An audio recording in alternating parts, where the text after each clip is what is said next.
মোদীকে কটাক্ষকারী নারীদেরকে দেওয়া হচ্ছে ধর্ষণের হুমকি।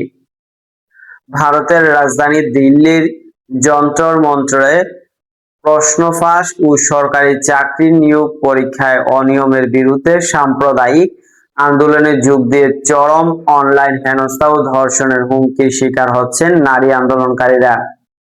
প্রধানমন্ত্রী নরেন্দ্র মোদী ও ক্ষমতাসীন সরকারের বিরুদ্ধে ক্ষোভ ও সামাজিক যোগাযোগ মাধ্যমে পোস্ট করায় তাদের লক্ষ্য করে এই হুমকি দেওয়া হচ্ছে।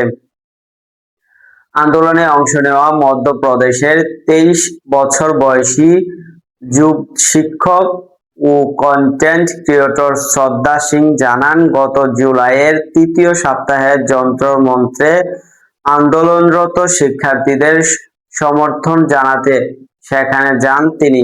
এই সময় তিনি দুই আরএএফ সদস্যকে নিয়ে 7 সেকেন্ডের একটি বিনোদনমূলক ভিডিও তৈরি করে সামাজিক যোগাযোগ মাধ্যমে পোস্ট করেন। এর পরপরই একটি ট্রল পেজ থেকে ভিডিওটি বিকৃত করে তা প্রচার শুরু হয়। রাতারাতি মূলধারার একাধিক গণমাধ্যমে ভিডিওটি সম্প্রচারিত হলে বিজেপির সমর্থকরা শ্রদ্ধার গাড়ি নম্বর প্লেটের সূত্র ধরে ফোন নম্বর ও ঠিকানা প্রকাশ করে দেয়। দর্শক, সাবস্ক্রাইব করবেন, লাইক করবেন, শেয়ার করবেন, কমেন্ট করতে ভুলবেন না।